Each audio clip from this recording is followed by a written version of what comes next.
Oke, Assalamualaikum warahmatullahi wabarakatuh. Hari ini, pada pertemuan kali ini, kita akan sedikit mengulik tentang apa sih nanomaterial itu. Ini hanya pendahuluan sebentar untuk mengetahui apa definisi pasti tentang nanomaterial. Oke. Sebagai gambarannya, bagaimana sih ekspektasi nanomaterial itu, kemudian bagaimana perkembangannya sekarang, dan apa keunggulan atau kehebatan dari nanomaterial. Ini sekelumit tentang video kecil. The world is shrinking. There's a deep and relatively unexplored world beyond what the human eye can see. The microscopic world is truly alien and truly fascinating. I'm delving Untuk DNA, tadi kita ada gambar DNA. DNA itu masih berukuran mikroskopik ya. further than the microscopic scale. I'm going to explore the potentials of working at the nanoscopic level. Kemudian kita masuk ke dalamnya, itu ada atom, kemudian ada molekul. At a level a billion times smaller than the average scale we work at today. This is nanotechnology. Nanotechnology means any technology on a nanoscale that has applications in the real world. Nanotechnology is the science of getting small, and I mean really, really small. It's pretty difficult to imagine how small a nanometer is, but let's just take a moment to try and wrap our heads around it. The tip of a pen is around 1,000,000 nanometers wide, so nowhere near close. A single sheet of paper is around 75,000 nanometers thick. A human hair is around 50,000 nanometers thick. And I ran out of things to compare. Let's just take a different approach. If a nanometer was the size of a football, a coronavirus would be the size of an adult male, a donut would be the size of New Zealand, and a chicken would be the size of the Earth. In fact, on a comparative scale, if each person on Earth was the size of a nanometer, every single person on the planet would fit into a single car. A Hot Wheels car. You get the idea, nano is super tiny. We're talking subatomic.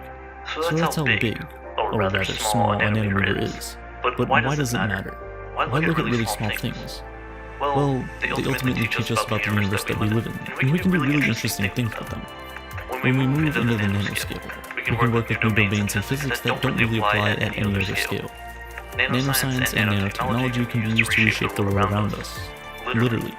Everything on Earth is made up of atoms. The food we eat, the clothes we wear, the buildings and houses we live in, our own bodies. Now, think for a moment about how a car works.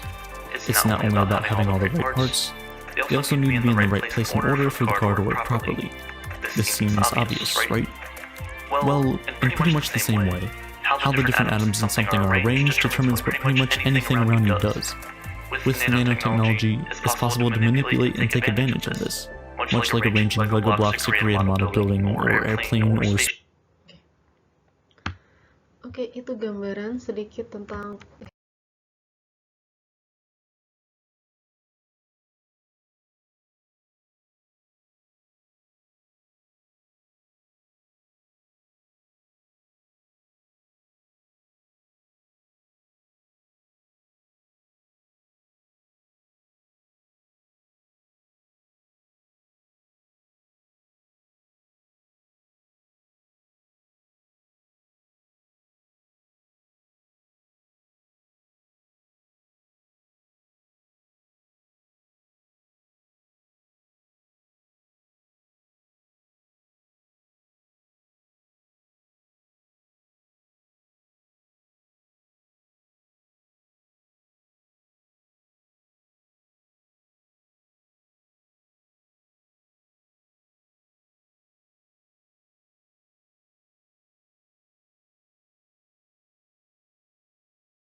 kehebatan nanomaterial.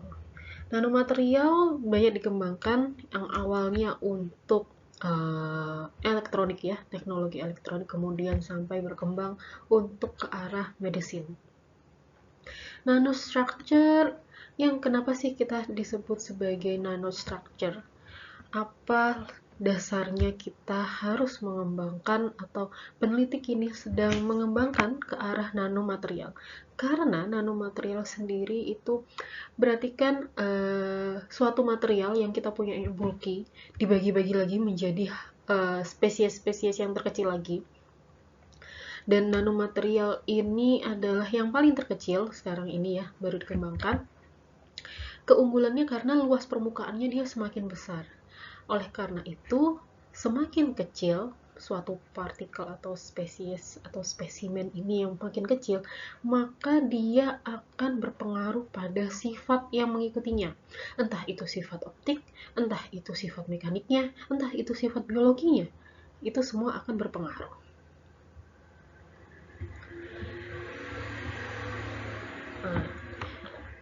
Menghasilkan signifikan komersial impact ya.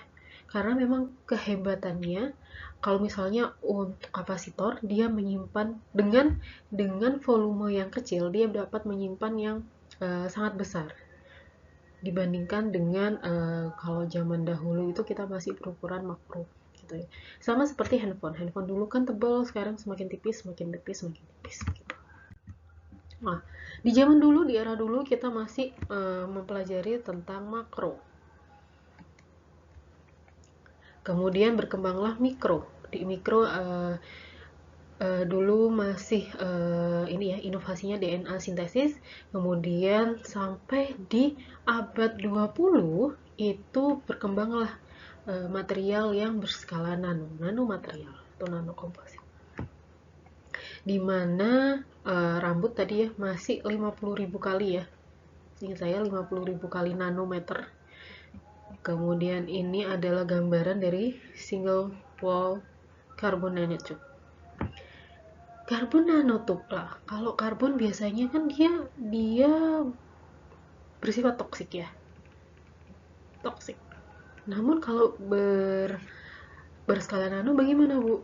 Nah, nanti kita akan pelajari lebih lanjut apakah nanokarbon itu masih bersifat toksik. Karbon semakin banyak dia akan semakin toksik. Kalau karbon semakin banyak dia akan, kalau dari sifat mekanik, dia akan semakin keras. Karbon nanotube. Kemudian apa sih yang disebut sebagai nanomaterial? Secara pengertian, yang disebut sebagai nanomaterial adalah material yang ukurannya kurang dari 100 nanometer. Jadi kalau lebih dari 100 nanometer itu masih belum disebut sebagai nanomaterial.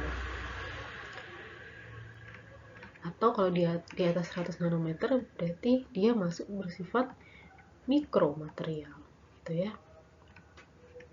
Jadi definisinya itu kalau nanomaterial itu di bawah 100 atau sama dengan 100 nanometer. Lebih kecil daripada human hair. Jadi lebih kecil, lebih tipis. Nanomaterial memiliki interest because scale unique optical, magnetical, electrical, dan other properties. Kenapa seperti itu? Nah, tadi kita sudah menyinggung atom. Dimana kalau atom bertemu atom disebut sebagai molekul.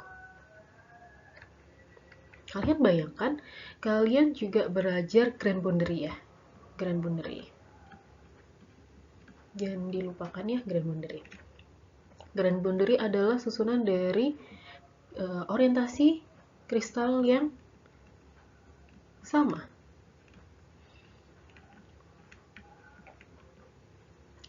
Dari kristal itu macam-macam dari atom. Kemudian, nah kalau misalnya kita punya nanomaterial, ini atom ketemu atom sudah menjadi satu grand boundary sendiri. Lah, kalau nanomaterial itu kemungkinan besar adalah satu spesimen nano ya, spesimen materialnya itu sama dengan satu grand boundary. Seperti itu. Jadi semakin kecil dia, maka atom yang mengikutinya itu juga akan semakin sedikit volume atom dalam suatu butiran nanonya, butiran nanomaterialnya. Gitu. Oleh karena itu, semakin unik pula adanya sifat yang mengikuti, entah itu optikal, entah itu magnetikal, elektrikal, dan mechanical misalnya ya. Mechanical, biological, itu akan mengikutinya.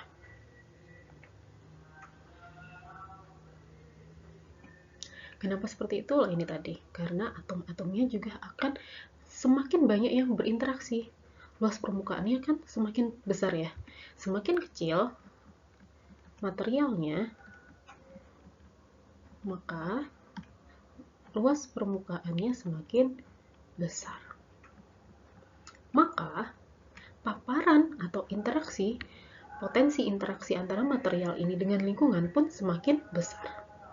Itu sebabnya sifat-sifat ini juga akan sangat berbeda.